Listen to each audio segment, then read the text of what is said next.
আমার আজকের রেসিপি ধনিয়া বেগুন। আমি বেগুন গোল গোল করে কেটে নিচ্ছি। আপনারা কিন্তু আপনাদের পছন্দ মতন শেপে কেটে নিতে পারেন। বেগুন গোল গোল করে কেটে নিয়ে নুন, হলুদ, কাশ্মীরি লঙ্কা গুঁড়ো মাখিয়ে 10 মিনিট রেখে দেব।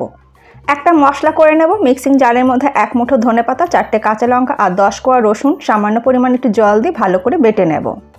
রান্নাটা কিন্তু সর্ষের তেলে করলেই ভালো লাগবে। নুন, হলুদ, কাশ্মীরি লঙ্কা গুঁড়ো মাখানো বেগুনগুলো তেলের মধ্যে ছেড়ে দিয়ে ভালো করে ভেজে নেব। বেগুন ভেজে তুলে নেবার পর ফোড়নে দিয়ে দেবো 2টো শুকনো লঙ্কা ফাটিয়ে নিয়ে, আর দেবো 1/2 টিস্পুন কালো জিরে। ফোড়নটাকে একটু ভেজে নেব। ফোড়না থেকে যখন সুন্দর গন্ধ বেরোতে শুরু করবে তখন দিয়ে দেবো বেটে নেওয়া মশলা আর দিয়ে দেবো স্বাদ মতো নুন। ভালো করে কষিয়ে নেব রসুনের কাঁচা গন্ধটা চলে নেওয়া যাওয়া পর্যন্ত।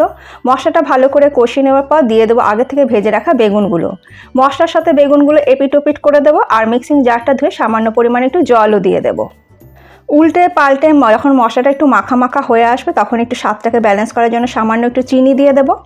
তারপরে নামিয়ে নেব। গরম গরম ভাতের সাথে এই ধনিয়া বেগুন খেতে কিন্তু অসাধারণ লাগে।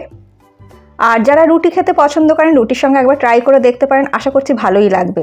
রেসিপিটা কেমন লাগলো অবশ্যই জানাবেন। ভালো লাগলে সবার সাথে একটু শেয়ারও করে নেবেন।